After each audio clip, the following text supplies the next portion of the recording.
Hi, my name is Scott, and today I'm going to talk about trach suctioning. So indications would be if the patient is coughing up and they have secretions that you need to suction out, and if they're desatting.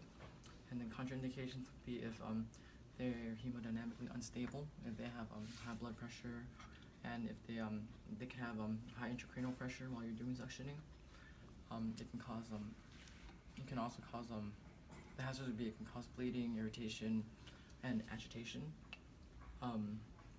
Yeah, so you want to make sure you gather your necessary equipment, and that will be your sterile suction kit, and then you have your obturator, just in case if their trach gets dislodged. This will help guide it in easier and safer. You want to make sure you have gloves, your hand sanitizer, and then yeah. So when you walk in, you want to knock. Walk in there, introduce yourself, and hi, my name is Scott. I'm a student respiratory therapist. Explain what you're about to do. I'm gonna be suctioning out of your trach, be cleaning, taking out the mucus that's in your system that you're making you feel bad. And then you want to make sure you look around and look for the ambu bag. You want to do the 3-step check. So here's the ambu bag. Make sure the duct door flips open.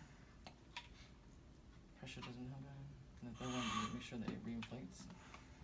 Make sure that if it's a trach patient like this right now, then if they cough out and they decannulate, then you want to occlude the stoma with your hand and have a mask, and then you want to start bagging from the mouth. Okay? And then make sure to ask the patient for their first name, last name, and date of birth, and then check their wristband. And then after you do that, you want to make sure you put some gloves on, wash your hands before.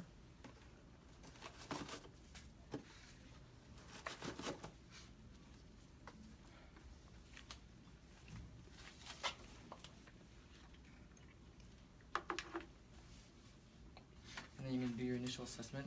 You're going to take a listen to lung sounds, and you're going to put pulse ox on them, check their saturation. Alright, so put that there, and then when you listen to lung sounds, you want to make sure you listen for bronchi or for crackles, and if you hear crackles, that means the patient needs suctioning.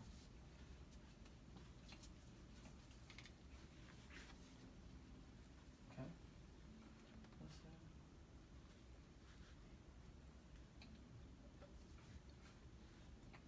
Okay. Now at this moment too, you want to make sure that you get the right catheter size for this patient when you're doing suctioning, and it's basically measured in French. So what you want to do is you look at the patient's chart, or when you're already in the room. If this person's is 8, then you want to times it by 2, which is 16, and then you want to go down one size, which would be about 14. So yeah. And then you want to make sure when you come in, okay, you want to check the suction pressure. So for infant, it's 80 to 100, and then for children, it's 100 to 120, and for adults, it's 120 to 150. Okay, you don't want to go anywhere above that for adults. Okay, so initially when you're here, this is going to be a sterile field. I already checked my ambu bag. I got the vitals. You want to hyperoxygenate the patient before you do anything. So if they're on a vent, you can just press the oxygen button, and if they're not, then you want to do it with the bag. And then after you do that, take off the gloves, and then, sorry, I'm going to take off his collar real quick.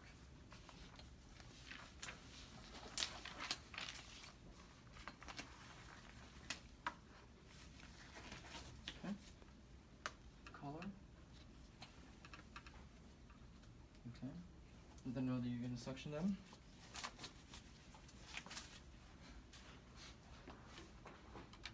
Okay, so you have your sterile field.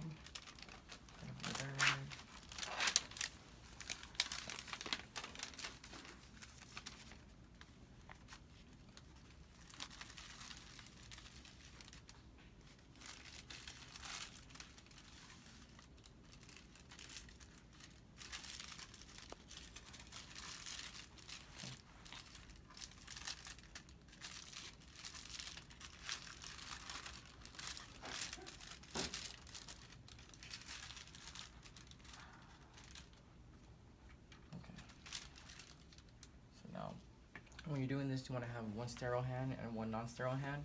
So make sure that you take your sterile gloves. Alright, away from it. Put it on. Okay. You can adjust later. Come back, take your other glove.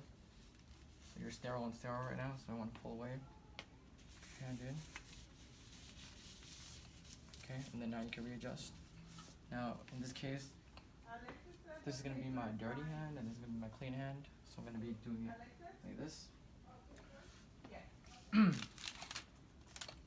So right now, this is still sterile. So I can pull out when I need to pull out. Just makes it a little easier. Okay.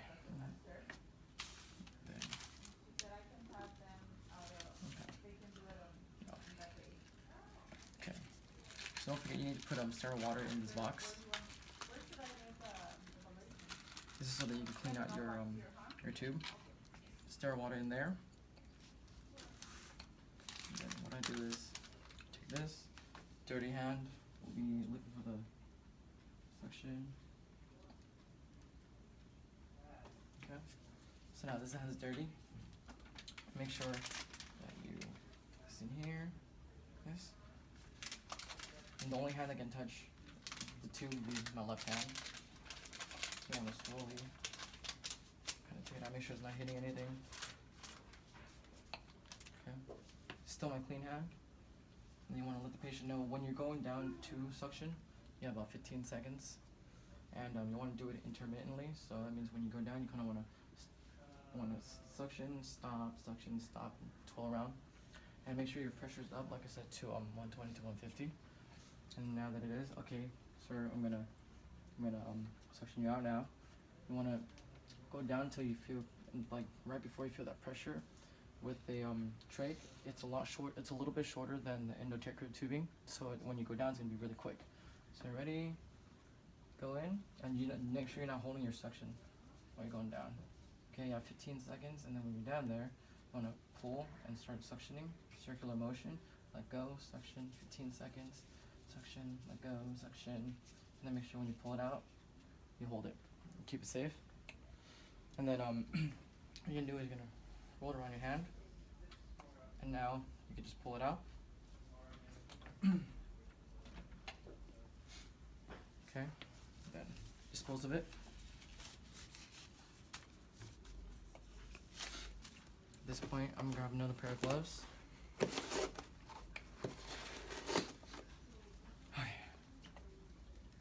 Now, don't forget to check the lung sound again, but before that, you want to, if it's needed, you want to oxygenate the patient again and put him back on his oxygen. But I got it done.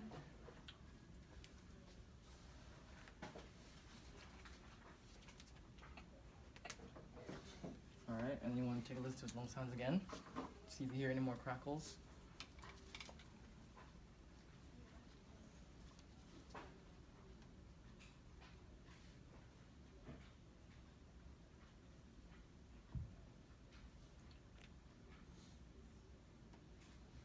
Okay. Check his saturation levels. Okay. Make sure the patient's doing okay. If they need a second suctioning, then you would have to do it all over again. And if not, if you suctioned correctly the first time, then he's already clear. He sounded clear. The bag's right here.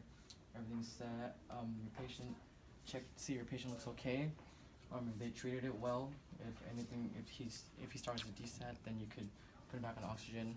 And yeah, I think to chart your findings, and then if you need a sputum sample, you can also do that with the suctioning. They would just have an adapter for it.